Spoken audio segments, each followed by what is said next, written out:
Bishop was a bold man who undertook every assignment with courage, and never was he held back by human fear of loss or harm. He traveled through the country, preaching even in disturbed areas.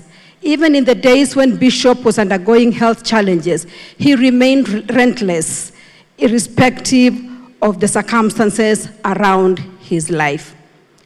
Bishop was a pioneer who took tasks beyond his age and experience and delivered them to expectations. He did not shun tasks that had no precedent, but in faith, just as God asked Abraham in Genesis 12:1 to leave his country and go to the land God would show him, Bishop Kiuna left his comfort zone in many instances in obedience to God's commands and did so in humility. Bishop Allan Kiuna's ministry spread to over 20 churches, 16 across Kenya and 4 internationally, and touched millions of online and TV audiences worldwide. He had great love for Christ and the people of God. When I remember my interactions with Bishop Kiuna, I'm reminded of Apostle Paul in the Bible, his zeal for teaching the word, his commitment to the Church of Christ, and his waiting in faith. 1 Corinthians chapter 9, verses 16 says, and I quote, "For if I preach the gospel, I have nothing to boast of, for necessity is laid upon me. Yes, woe is me if I do not preach the gospel." Today we stand here to honor a man of faith. I know him because when we asked him to come for leaders fellowship and he would come to teach, he came one day to teach when he was not feeling very well. And I remember he took time, he prayed, he delivered the message. He was sweating, drenched in sweat, and he did not stop. For hours, he taught the men of God. He taught on worship.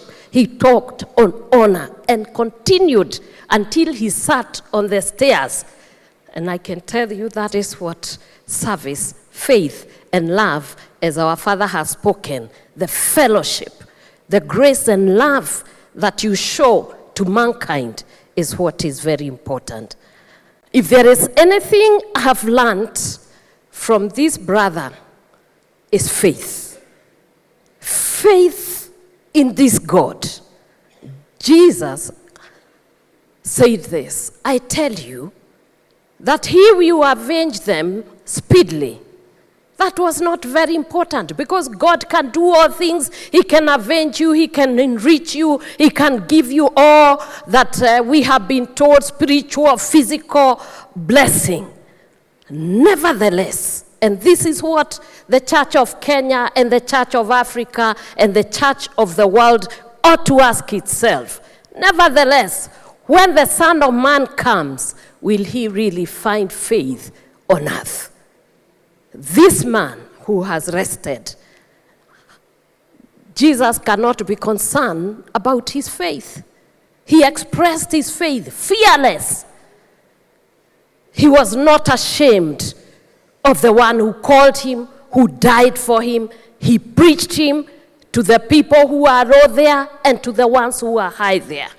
And he preached.